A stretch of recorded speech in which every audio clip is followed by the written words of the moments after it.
10ನೇ ತರಗತಿ 2026ರ ಪರೀಕ್ಷೆ ನಾಳಿಂದ ಆರಂಭ ಆಗ್ತಾಯಿದೆ. ನೀವೀಗಾಗಲೇ ಪರೀಕ್ಷೆ ತಯಾರಿನಲ್ಲಿದ್ದೀರಿ, ಎಲ್ಲದನ್ನು ಓದ್ಕೊಂಡಿದ್ದೀರಿ. ಹಾಗೆಯೇ SSLC ಪರೀಕ್ಷೆಯ ಬಗ್ಗೆ ಏನೇನು ಬದಲಾವಣೆ ಆಗಿದೆ, ಹೋದ ವರ್ಷಕ್ಕೂ ಈ ವರ್ಷಕ್ಕೂ ಏನು ಚೇಂಜಸ್ ಆಗಿದೆ, ನಾವು ಏನನ್ನು ಓದಬೇಕು, ಎಷ್ಟು ಓದಬೇಕು, ಹೇಗೆ ಸಮಯವನ್ನು ನಾವು ಹೊಂದಾಣಿಕೆ ಮಾಡ್ಕೋಬೇಕು ಅನ್ನುವಂಥ ಇಂಪಾರ್ಟೆಂಟ್ ವಿಷಯಗಳನ್ನು ನಿಮ್ಮೊಂದಿಗೆ ಹಂಚ್ಕೋತಾ ಇದ್ದೇನೆ. ಈ ವರ್ಷ ಬದಲಾವಣೆಯಾದ ಅಂಶಗಳು ಹೀಗಿವೆ. ಸರಿಯಾಗಿ 10 ಗಂಟೆಗೆ ಪ್ರಶ್ನೆ ಪತ್ರಿಕೆಯನ್ನು ಮೊದಲು ವಿತರಿಸ್ತಾರೆ. 15 ನಿಮಿಷ ಓದಲು ಬಳಸ್ಕೊಳ್ಳಿ. ಹಾಗೆಯೇ 10 ಗಂಟೆ 10 ನಿಮಿಷಕ್ಕೆ ಆನ್ಸರ್ ಬುಲೆಟ್ ನೀಡ್ತಾರೆ, ಅಂದರೆ ಆನ್ಸರ್ ಶೀಟ್ ಕೊಡ್ತಾರೆ. ನಿಮ್ಮ ನೋಂದಣಿ ಸಂಖ್ಯೆಯನ್ನು ತಪ್ಪಿಲ್ಲದೆ ಬರೆಯಿರಿ. ಹಾಗೂ 10 ಗಂಟೆ 15 ನಿಮಿಷಕ್ಕೆ ಉತ್ತರ ಬರೆಯಲು ಆರಂಭಿಸಿ. 5 ವಿಷಯಗಳ ಪ್ರತಿ ಉತ್ತರ ಪತ್ರಿಕೆಗಳಲ್ಲಿ ಒಟ್ಟು 24 ಪುಟಗಳು ಇರ್ತವೆ. ಸಮಾಜ ವಿಜ್ಞಾನ ವಿಷಯಕ್ಕೆ ನಕ್ಷೆಯ ಹಾಳೆ ಪ್ರತ್ಯೇಕವಾಗಿ ನೀಡ್ತಾರೆ. ಗಣಿತ ವಿಷಯದ ಉತ್ತರ ಪತ್ರಿಕೆಯಲ್ಲಿ ಒಟ್ಟು 32 ಪುಟಗಳು ಇರ್ತವೆ. ಕೊನೆಯ ಪುಟದಲ್ಲಿ ಗ್ರಾಫ್ ಶೀಟ್ ಇರ್ತದೆ. ಪರೀಕ್ಷೆ ಬರೆಯುವಾಗ ಒಂದಷ್ಟು ಸಲಹೆಗಳು. ಹೀಗೆ ಮಾಡಿ: ಉತ್ತರ ಬರೆಯುವುದು ಒಂದು ಸ್ಕಿಲ್. ಎಷ್ಟು ಓದಿದ್ದೇವೆ, ಎಷ್ಟು ಅರ್ಥೈಸಿಕೊಂಡಿದ್ದೇವೆ ಎನ್ನುವುದಕ್ಕಿಂತ ಹೇಗೆ ಉತ್ತರ ಬರೆದಿದ್ದೇವೆ ಎನ್ನುವುದು ಬಹುಮುಖ್ಯವಾಗಿರುವಂಥ ವಿಷಯ. ನಿಗದಿತ 3 ಗಂಟೆಯಲ್ಲಿ ವ್ಯವಸ್ಥಿತವಾಗಿ ಮೌಲ್ಯಮಾಪಕರು ನಿರೀಕ್ಷಿಸುವ ರೀತಿಯಲ್ಲಿ ಉತ್ತರ ಬರೆಯುವುದು ಅತ್ಯಗತ್ಯ. ಆಗಲೇ ಹೆಚ್ಚು ಅಂಕ ಪಡೆಯುವುದು ಸಾಧ್ಯ. ನಿಮಗೆ ತಿಳಿದಿರುವುದೆಲ್ಲವನ್ನು ಬರೆಯಲು ಸಾಧ್ಯವಿಲ್ಲ. ಪ್ರಶ್ನೆಗೆ ನಿಗದಿಪಡಿಸಿದ ಅಂಕ ಉತ್ತರಿಸಲು ಸೂಚಿಸಿದ ಸೂಚನೆ ಆಧರಿಸಿ ಉತ್ತರಿಸಬೇಕು.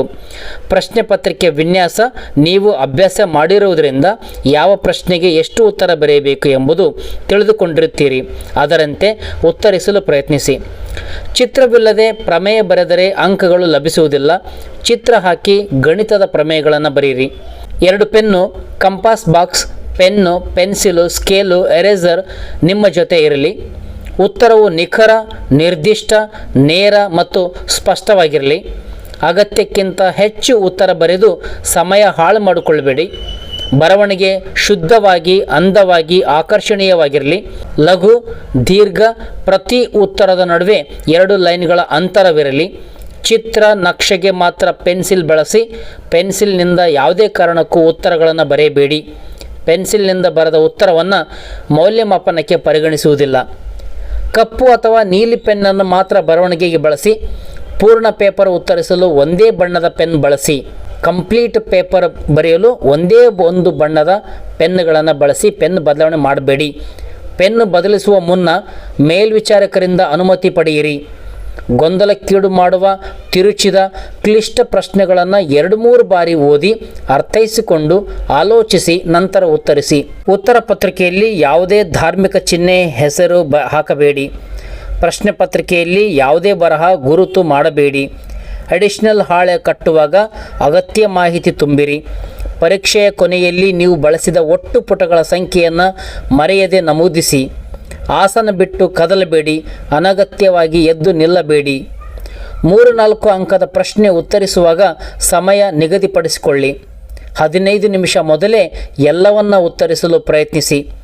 ಕೊನೆಯ 15 ನಿಮಿಷ ಉತ್ತರ ಪತ್ರಿಕೆ ಪುನಃ ಪರಿಶೀಲಿಸಿ. CCTV ಬಗ್ಗೆ ತಲೆ ಕೆಡಿಸ್ಕೊಳ್ಬೇಡಿ. ಪರೀಕ್ಷಾ ವ್ಯವಸ್ಥೆಯ ಪಾರದರ್ಶಕತೆ ಹಾಗೂ ಮೇಲ್ವಿಚಾರಣೆಗಾಗಿ ಹಾಕಲಾಗಿದೆ. ಪ್ರಶ್ನೆ ಪತ್ರಿಕೆಯಲ್ಲಿ ಉತ್ತರಿಸಿದ ಪ್ರಶ್ನೆಗಳನ್ನು ಪೆನ್ಸಿಲ್ನಿಂದ ಟಿಕ್ ಮಾಡಿಕೊಳ್ಳಿ. ಅಗತ್ಯ ಇರುವ ಕಡೆ ಮೇಲ್ವಿಚಾರಕರ ಸಹಿ ಪಡೆಯಿರಿ. ಬಹು ಅಂಶ ಆಯ್ಕೆ ಉತ್ತರ ಒಮ್ಮೆ ಮಾತ್ರ ಉತ್ತರಿಸಿ. ಚಿತ್ತು ಹಾಕಬೇಡಿ. AML ನಾಮಿನಲ್ ರೂಲ್ಗೆ ಸಹಿ ಮಾಡುವುದು ಮರೆಯದಿರಿ. ಉತ್ತರದ ಮುಖ್ಯಾಂಶಗಳಿಗೆ ಅಗತ್ಯವಿರುವೆಡೆ ಅಡ್ಡಗೆರೆ ಹಾಕಿರಿ. ಉತ್ತರಿಸಿದ ಮೇಲೆ ಮುಕ್ತಾಯ ಎಂದು ಬರೆಯಿರಿ. 1, 2, 3 ಅಂಕದ ಪ್ರಶ್ನೆ ಉತ್ತರಿಸುವಾಗ ಪ್ರಶ್ನೆಯ ಟೈಟಲ್ ಬರೆಯಿರಿ. ಬಹುಅಂಶ ಆಯ್ಕೆ ಉತ್ತರಗಳನ್ನು ಜಾಗೃತವಾಗಿ ಬರೆಯಿರಿ. ಪ್ರಶ್ನೆಗಳ ಕ್ರಮ ಸಂಖ್ಯೆಗಳನ್ನು ಮರೆಯದೆ ಬರೆದು ಉತ್ತರಿಸಿ. ಕಾಪಿ ಚೀಟಿ ಮಾಡುವುದು ಶಿಕ್ಷಾರ್ಹ ಅಪರಾಧವಾಗಿದೆ, ಮರೆಯಬೇಡಿ. ಕುಳಿತ ಆಸನದ ಸುತ್ತಮುತ್ತ ಹಾಳೆ ಬರವಣಿಗೆ ಏನಾದರೂ ಇದ್ದರೆ ಮೇಲ್ವಿಚಾರಕರ ಗಮನಕ್ಕೆ ತನ್ನಿ. ಪ್ರಶ್ನೆ ಸಂಖ್ಯೆ ದೊಡ್ಡದಾಗಿ ಕಾಣುವಂತೆ ನಮೂದಿಸಿ. ಪರೀಕ್ಷೆ ಆರಂಭ ನಂತರದ ಅರ್ಧ ಗಂಟೆ ಶೌಚಕ್ಕೆ ಹೋಗಲು ಅವಕಾಶವಿಲ್ಲ, ಹೋಗಬೇಡಿ. ಉತ್ತರಿಸುವಾಗ ವ್ಯಾಕರಣಾಂಶಗಳತ್ತ ಗಮನ ಹರಿಸಿ. ಕೊಠಡಿಯೊಳಗೆ ಬಂದು ಹೋಗುವ ಅಧಿಕಾರಿಗಳತ್ತ ಗಮನ ಹರಿಸುವುದು ಬೇಡ. ಪ್ರಾಮಾಣಿಕ ಪ್ರಯತ್ನಕ್ಕೆ ತಕ್ಕ ಫಲ ಯಾವತ್ತೂ ಸಿಗ್ತದೆ. ಅರ್ಹತೆ, ಸಾಮರ್ಥ್ಯ ಓರಿಗೆ ಹೆಚ್ಚಿನ ಶ್ರಮ ವಹಿಸಿ ಅಭ್ಯಾಸ ಮಾಡಿದರೆ ಖಂಡಿತ ಉತ್ತಮ ಫಲಿತಾಂಶ ನಿರೀಕ್ಷಿಸಲು ಸಾಧ್ಯವಿದೆ. ಉಜ್ವಲ ಭವಿಷ್ಯ ನಿರ್ಮಾಣದ ಮೊದಲ ಘಟ್ಟ ದಾಟಿ ಉನ್ನತ ಶಿಕ್ಷಣದ ರಹದಾರಿ ಪ್ರವೇಶಿಸಿ ಯಶಸ್ಸು ಸಾಧಿಸಿ ಸುಂದರ ಬದುಕು ಕಟ್ಟಿಕೊಳ್ಳುವ ಪ್ರಯತ್ನ ನಿಮ್ಮದಾಗಲಿ ಎಂದು ಶುಭ ಹಾರೈಸುವೆ. ಧನ್ಯವಾದಗಳು.